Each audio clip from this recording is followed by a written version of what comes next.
রবিবারের সকালটা শুরু করলাম এই আকাশের ওয়েদারটা দিয়ে। গুড মর্নিং সবাইকে, সবাই কেমন আছেন? আমি পিয়ালি, আবার একটি নতুন ব্লগে সবাইকে স্বাগত।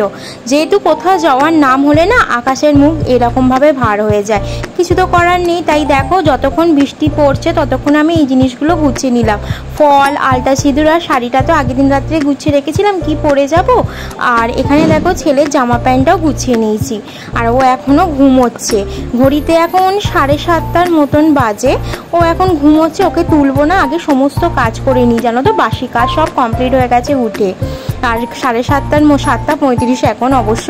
আর আমি চলো রেডি হয়ে নিয়ে ওকে তুলবো, ফ্রেশ করব, ওকে খাওয়াবো। তারপর এখানে দেখো ওর একটা কিছু জিনিসপত্র নিয়েছি, যাবো হচ্ছে মামার বাড়ি রাজবোলহাটে। গুড মর্নিং সবাইকে, দেখো রেডি হয়ে নিয়েছি। কেমন লাগছে অবশ্যই কমেন্ট করে বলবে।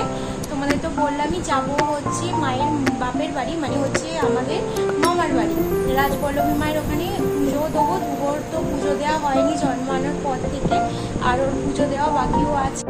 ওকে খাইয়ে দাইয়ে একেবারে রেডি করে নিয়েছি, এবার বিছানাটাকে গুছিয়ে নেবো।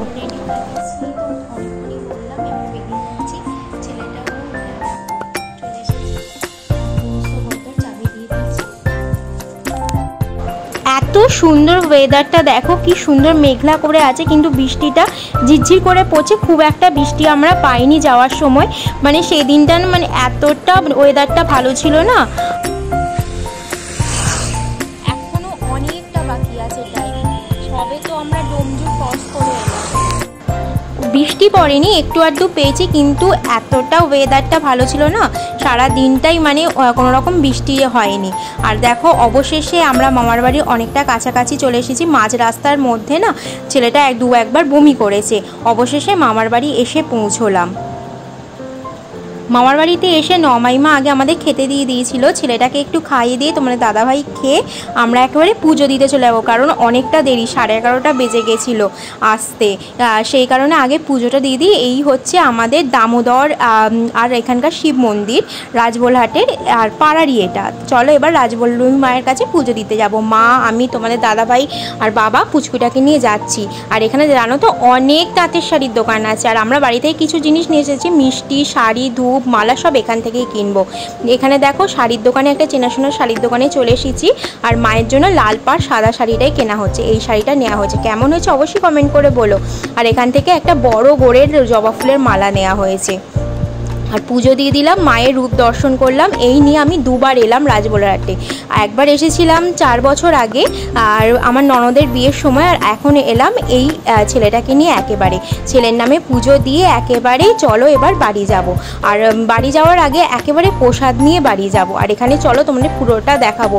এই ছাগলটা এখানে রাখা হয়েছে বলি দেওয়ার জন্য, আর এখানে বলিও হয়। আর এখানে চলো দেখাচ্ছি, এখানে হচ্ছে ভোগ খাওয়ানো হয়। আর এখানে ভোগ খাওয়ানোর জন্য 40 টাকা করে নেওয়া হয়। আর এখানে বসিয়ে সবাইকে যত ইচ্ছা ভোগ খাওয়ানো হয়। আর পিছন দিকটা ছিল, এখানে ভোগ তৈরি করা হয় ঠাকুরের। আর চলো যেখানে ঠাকুরকে পুষ্পাঞ্জলি দেওয়া হয় সেই জায়গাটা তোমার সাথে ঘুরে দেখাই। এইখানটাতে বসিয়ে খাওয়ানো হয় মানুষদের, ভক্তদের। পুরোটা তোমার সাথে শেয়ার করলাম। আর এই হচ্ছে রাজবল্লভী মায়ের পেছনের দরজা, এখানে পুষ্পাঞ্জলির ব্যবস্থা করা হয়েছে। আর চলো কিছু ফটো সবার জন্য নিয়ে নেবো, আর আমার ঘরের জন্য একটা ফটো নেবো, সেই জন্য ফটো কিছু বেছে নিচ্ছি। আর আমার ছেলে দেখো ওর বাবার সাথে গিয়ে একটা বেলুন কিনে নিয়ে চলে এসেছে। আর মা এখান থেকে কিছু শাড়ি কিনে নিচ্ছে গিফট পারপাস দেওয়ার জন্য। আর এখান থেকে আমরা কিছু জিনিসপত্র কিনছি, শোপিস, ছেলের খেলনা, কারণ যেগুলো পছন্দ করেছে। আর এই খেলনাগুলো দেখছো, পেন্ডুলামগুলো, এগুলো কেনা হয়েছে। আর ছেলের এই বন্দুকটা 2 ভাইয়ের জন্য। আর একটুখানি আইসক্রিম খাবো না, গরমে হতে পারে। আর আমার ছেলে এত আইসক্রিম খেতে ভক্ত, এবারে খাইনি। একেবারে পুজোর প্রসাদ নিয়ে মায়ের দর্শন করে, আর এখানে বলি হয়। একেবারে আমরা এবার বাড়ি চলে যাবো। তার আগে তোমাদের সাথে শেয়ার করে দিই পুরো মন্দির চত্বরটা। তোমাদের কেমন লেগেছে অবশ্যই একটা কমেন্ট করে বলবে। আর এইখানে একটা পুকুর আছে, যেখান দিয়ে কথিত আছে যে মা নাকি পুজোর সময় এখানে স্নান করে একেবারে মন্দিরে যায়, মায়ের পায়ের ছাপ পাওয়া যায়। এবার চলো বাড়ি চলে এসেছি, অনেকটা দেরি হয়ে গেছে, সবার বাড়িতে গিয়েছিলাম। আর মাইমা আজকে কী কী রান্না করেছে তোমাদের সাথে শেয়ার করলাম। চলো কী কী রান্না করেছে তোমাদের তো দেখিয়ে দিলাম। তার মধ্যে যেহেতু বাবা এখানে পোস্ত খেতে ভালোবাসে বলে পোস্তটা অবশ্যই হবে। তারপর খেয়ে দিয়ে একটু 4-5টা ঘুরে নিলাম। বড় মাইমা, মেজো মাইমা, মাইমা, ছোটো মাইমা সবাইকে নমস্কার করে একেবারে এটা হচ্ছে বড় মাইমাদের বাড়ির পিছনের বাগানটা। আর এখানে একটা পুকুরও আছে যেখানে তোমাদের দাদা ভাই, আমার দাদা মানে তোমার ভাসুর সবাই এখানে মাছ ধরতো, বাবাও মাছ ধরেছে। আর আমার ছেলে দেখেছো যে গিফটটা কিনেছে ও ঠাম্মি দিয়েছে সেটা নিয়েই ঘুরে বেড়াচ্ছে। আমরা একটু ভিডিও করে নিয়ে তারপর এবার বাড়ি বেরিয়ে যাব। তার আগে চলে এসেছিলাম বোরলে, মানে হচ্ছে আমাদের দেশের বাড়ি। এখানে এসে একটু সেজো কাকিমার সাথে দেখা করে গেলাম।